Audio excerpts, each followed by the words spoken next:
Many of you have been praying for the NHS, and particularly for members of our congregation who serve in the NHS.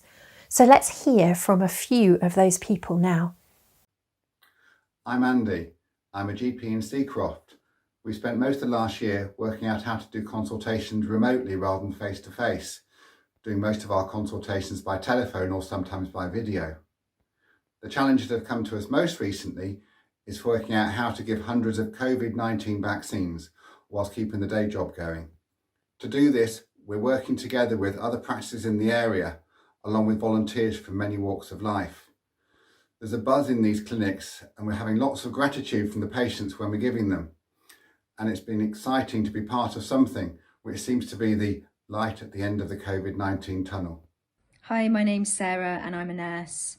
The current situation is that nurses are tired, are having a week off work and coming back feeling just as exhausted as they were when they first went off. We've got a lot of nurses off sick for a number of reasons, so we're short-staffed.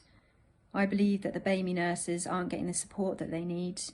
And for me personally, I feel like I'm healing from last year.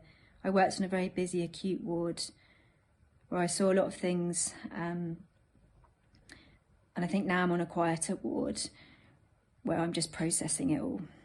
I'm Linda. I'm an advanced nurse practitioner and I work in a busy general practice. Well, after a tricky 10 months, there's now quite a different feel where I work. There's definitely light at the end of the tunnel. We're very involved with the rollout of the vaccine programme and it's definitely lifted people's spirits. Please continue to pray that this programme just happens quickly and reaches as many people as possible in as short a time as possible. And we really thank God for this fabulous intervention. Thanks so much. Hello, my name is Julie. I'm a hospital doctor and I work as a consultant in general medicine and I specialise in diabetes and endocrinology. When I'm on call, I also see acute medicine patients, including COVID patients. So since the second lockdown in November, we have been on a stepped-up rota. But unlike the first wave, we were told that we probably have to stay on this rota for a bit longer and at the same time try to do as much routine work as possible.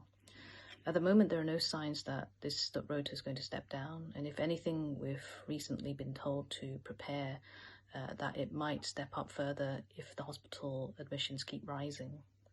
This really concerns me because it's going to impact on clinic work even more, which have already been significantly reduced so far. And for me, throughout the pandemic, I've been quite worried about my patients who haven't had their follow-up appointments, particularly those who I'm not aware really need a review and they themselves don't feel they want to be a burden to the health service at this time. Also, we've been seeing a lot more patients being admitted to hospital with physical symptoms of mental health. And I've had to learn more about how to manage these patients. But fortunately, we have a really good mental health team in my hospital who support us. So ongoing prayer on COVID itself, but also the indirect effects of COVID would be really appreciated. Hello, I'm Rebecca. I'm a doctor working in the Cancer Centre in Leeds. And I'm part of a large team and we've been working really hard through the pandemic to try and keep cancer treatments and cancer services running for our patients. As the pandemic has progressed and as numbers of COVID positive patients in the hospitals have risen, there's been a need for staff from our teams to be pulled across to work caring for COVID patients and to support the teams that have been doing that. And that's had an impact on our teams in the Cancer Centre. I think certainly staff are tired and we'd really value your prayers for resilience and energy and also for hope as we continue to work through another lockdown. I'm Alex, I'm a physio working in NHS. At the moment it's really tough environment to work in. Even yesterday I was just on a ward, things weren't going well for a patient and a nurse just sort of really burst into tears like we really need prayer for sort of emotional resilience for staff and just that people would continue on through the pandemic and just some perseverance really and that hope amongst the staff would still be present as well.